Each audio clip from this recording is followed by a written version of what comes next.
ರಾಜ್ಯದ ಸುಪ್ರಸಿದ್ಧ ಧಾರ್ಮಿಕ ಕ್ಷೇತ್ರವಾದ ಕೊಲ್ಲೂರು ಮೂಕಾಂಬಿಕಾ ದೇವಸ್ಥಾನಕ್ಕೆ ತಮಿಳುನಾಡಿನ ಮುಖ್ಯಮಂತ್ರಿ ಜೋಸೆಫ್ ವಿಜಯ್ ಅವರು ಭೇಟಿ ನೀಡಿ ತಾಯಿ ಮೂಕಾಂಬಿಕೆಗೆ ವಿಶೇಷ ಪೂಜೆಯನ್ನು ಸಲ್ಲಿಸಿದರು. ಚೆನ್ನೈನಿಂದ ಇಂದು ಬೆಳಿಗ್ಗೆ ಹೊರಟು ಮಧ್ಯಾಹ್ನ 12:30ಕ್ಕೆ ಮಂಗಳೂರು ಅಂತಾರಾಷ್ಟ್ರೀಯ ವಿಮಾನ ನಿಲ್ದಾಣಕ್ಕೆ ಆಗಮಿಸಿದ ತಮಿಳುನಾಡು ಮುಖ್ಯಮಂತ್ರಿ ಜೋಸೆಫ್ ವಿಜಯ್ ಅವರು ಮಂಗಳೂರಿನಿಂದ ರಸ್ತೆಯ ಮೂಲಕ ಶಕ್ತಿಪೀಠ ಕೊಲ್ಲೂರಿಗೆ ಆಗಮಿಸಿ ದೇವಿಯ ದರ್ಶನವನ್ನು ಪಡೆದು ವಿಶೇಷ ಪೂಜೆಯನ್ನು ಸಲ್ಲಿಸಿದರು. ದೇಶದಲ್ಲೇ ಶಕ್ತಿಪೀಠವಾಗಿ ಹೆಸರಾಗಿರುವ ಕೊಲ್ಲೂರು ಕ್ಷೇತ್ರಕ್ಕೆ ಮೊದಲಿನಿಂದಲೂ ತಮಿಳುನಾಡಿನ ಹಲವು ಮುಖ್ಯಮಂತ್ರಿಗಳು ಭೇಟಿ ನೀಡಿದ್ದು, ಈ ಹಿಂದೆ ತಮಿಳುನಾಡು ಮುಖ್ಯಮಂತ್ರಿಗಳಾಗಿದ್ದ ಎಂಜಿ ರಾಮಚಂದ್ರನ್, ಜಾನಕಿ ರಾಮಚಂದ್ರನ್, ಜಯಲಲಿತಾ ಅವರು ಮುಖ್ಯಮಂತ್ರಿಯಾಗಿದ್ದಾಗಲೇ ಕೊಲ್ಲೂರು ಮೂಕಾಂಬಿಕೆಯ ದರ್ಶನವನ್ನು ಪಡೆದು ವಿಶೇಷ ಪೂಜೆಯನ್ನು ಸಲ್ಲಿಸಿದ್ದಾರೆ. ಕರ್ನಾಟಕದ ಮುಖ್ಯಮಂತ್ರಿ ಡಿಕೆ ಶಿವಕುಮಾರ್, ಕೇರಳದ ಮುಖ್ಯಮಂತ್ರಿ ವಿಡಿ ಸತೀಶನ್ ಸೇರಿದಂತೆ ಪುದುಚೇರಿಯ ಮುಖ್ಯಮಂತ್ರಿ ಎನ್ ರಂಗನಸ್ವಾಮಿ ಅವರು ಸಹ ಕೊಲ್ಲೂರು ತಾಯಿಯ ಭಕ್ತರಾಗಿದ್ದಾರೆ. ಈಗ ಇವರ ಸಾಲಿಗೆ ತಮಿಳುನಾಡಿನ ಮುಖ್ಯಮಂತ್ರಿ ಜೋಸೆಫ್ ವಿಜಯ್ ಸಹ ಸೇರ್ಪಡೆಯಾಗಿದ್ದಾರೆ.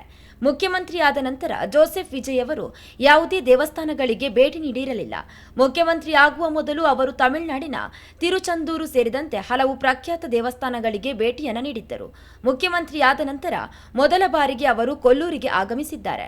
ಏತನ್ಮಧ್ಯೆ ಪ್ರಸಿದ್ಧ ಕೊಲ್ಲೂರು ಕ್ಷೇತ್ರಕ್ಕೆ ಭೇಟಿ ನೀಡುವ ಹಿನ್ನೆಲೆಯಲ್ಲಿ ಶುಕ್ರವಾರ ಕರಾವಳಿ ಭಾಗಕ್ಕೆ ಆಗಮಿಸಿದ್ದಾರೆ. ಅವರ ಭೇಟಿಯ ನಿಮಿತ್ತ ಕಟ್ಟುನಿಟ್ಟಿನ ಭದ್ರತಾ ವ್ಯವಸ್ಥೆಯನ್ನ ಕಲ್ಪಿಸಲಾಗಿತ್ತು. ಮೂಲ ವೇಳಾಪಟ್ಟಿಯ ಪ್ರಕಾರ ವಿಜಯ್ ಅವರು ಉಡುಪಿಗೆ ಆಗಮಿಸಿದ ಬಳಿಕ ಕರಾವಳಿ ಬೈಪಾಸ್ ಸಮೀಪದ ಖಾಸಗಿ ಹೋಟೆಲ್ಗೆ ತೆರಳಿ ಸ್ವಲ್ಪ ವಿಶ್ರಾಂತಿಯನ್ನು ಪಡೆದು ಬಳಿಕ ಕೊಲ್ಲೂರಿಗೆ ಪ್ರಯಾಣ ಬೆಳೆಸಬೇಕಾಗಿತ್ತು. ಆದರೆ ಸಮಯದ ಅಭಾವದ ಹಿನ್ನೆಲೆಯಲ್ಲಿ ತಮ್ಮ ಕಾರ್ಯಕ್ರಮದಲ್ಲಿ ಬದಲಾವಣೆಯನ್ನ ಮಾಡಿಕೊಂಡು ಮಂಗಳೂರು ವಿಮಾನ ನಿಲ್ದಾಣದಿಂದಲೇ ನೇರವಾಗಿ ಕೊಲ್ಲೂರಿಗೆ ತೆರಳಿದ್ರು.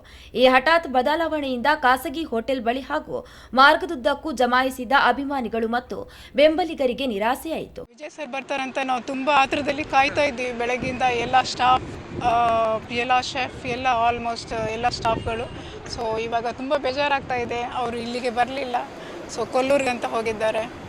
ಸೊ ನೆಕ್ಸ್ಟ್ ಟೈಮ್ ನಾವು ಹೀಗೆ ಇದು ಮಾಡಿದರೆ ಹೋಟೆಲ್ ಸ್ಟಾಫ್ಸ್ ಎಲ್ಲ ಮಾರ್ನಿಂಗಿಂದ ವೆಯ್ಟ್ ಮಾಡ್ತಾ ಇದ್ರು. ಫೈನಲಿ ನಾವು ವಿಜಯ್ ಸರ್ನ ನೋಡಿದ್ವಿ. Very thank you so much. We are very happy. Thanks a lot. ಒಂದ್ಸಲಿ ಪಾಸ್ ಆಯ್ತು ಮೆಸೇಜ್, ಅವ್ರು ಬರೋದಿಲ್ಲ ಹಾಗೆ ಸ್ವಲ್ಪ ಎಲ್ಲರೂ ಸಹ ಫೀಲ್ ಆದರು, ಬರೋದಿಲ್ವೇನೋ ಹಾಗೆ ಹೀಗೆ ಅಂತ. ಫೈನಲಿ ಅವ್ರು ಬರ್ಬೇಕಾದ್ರೆ ಎಕ್ಸೈಟ್ ಆಯಿತು. ನಾವು ಪ್ರಿಪೇರ್ ಮಾಡಿದ್ವಿ, ಬ್ಯಾಕ್ ಆಫೀಸ್ ಫುಲ್ ರೆಡಿ ಇತ್ತು, ಅವ್ರನ್ನ ವೆಲ್ಕಮ್ ಮಾಡ್ಲಿಕ್ಕೆ ಆಗಿರ್ಬೋದು ಎಲ್ಲ ಸಹ ಇತ್ತು. ಬಟ್ ಫೈನಲಿ ಅವರು ಪಾಸ್ ಆದರು. ಸೊ ಖುಷಿ ಆಯಿತು. ಮುಖ್ಯಮಂತ್ರಿಯವರನ್ನ ಭೇಟಿ ಮಾಡಿ ಒಂದು ನೋಟ ಕಾಣುವ ನಿರೀಕ್ಷೆಯಲ್ಲಿ ಹಲವರು ಕಾದು ಕುಳಿತಿದ್ರು. ಮುಖ್ಯಮಂತ್ರಿಯವರ ಭೇಟಿಯ ಹಿನ್ನೆಲೆಯಲ್ಲಿ ಮಾರ್ಗದುದ್ದಕ್ಕೂ ಹಾಗೂ ಕೊಲ್ಲೂರಿನಲ್ಲೇ ಪೊಲೀಸ್ ಮತ್ತು ಭದ್ರತಾ ಸಿಬ್ಬಂದಿ ವ್ಯಾಪಕ ಭದ್ರತಾ ವ್ಯವಸ್ಥೆಯನ್ನ ಕೈಗೊಂಡಿದ್ದರು. ಉನ್ನತ ಮಟ್ಟದ ಭೇಟಿಯನ್ನ ಗಮನದಲ್ಲಿಟ್ಟುಕೊಂಡು ದೇವಸ್ಥಾನದ ಪಟ್ಟಣದ ಸುತ್ತಮುತ್ತಲಿನ ಪ್ರದೇಶಗಳಲ್ಲಿ ಭದ್ರತೆಯನ್ನ ಮತ್ತಷ್ಟು ಬಿಗಿಗೊಳಿಸಲಾಗಿತ್ತು. ಕಾರ್ಯಕ್ರಮದಲ್ಲಿ ಕೊನೆಯ ಕ್ಷಣದಲ್ಲಿ ಬದಲಾವಣೆ ನಡೆದಿದ್ದರೂ ತಮಿಳುನಾಡಿನ ಮುಖ್ಯಮಂತ್ರಿಯನ್ನ ಸ್ವಾಗತಿಸಲು ಜಿಲ್ಲೆಯ ವಿವಿಧ ಭಾಗಗಳಿಂದ ಬೆಂಬಲಿಗರು ಹಾಗೂ ಸಾರ್ವಜನಿಕರು ಹೆಚ್ಚಿನ ಸಂಖ್ಯೆಯಲ್ಲಿ ಆಗಮಿಸಿದ್ದರು.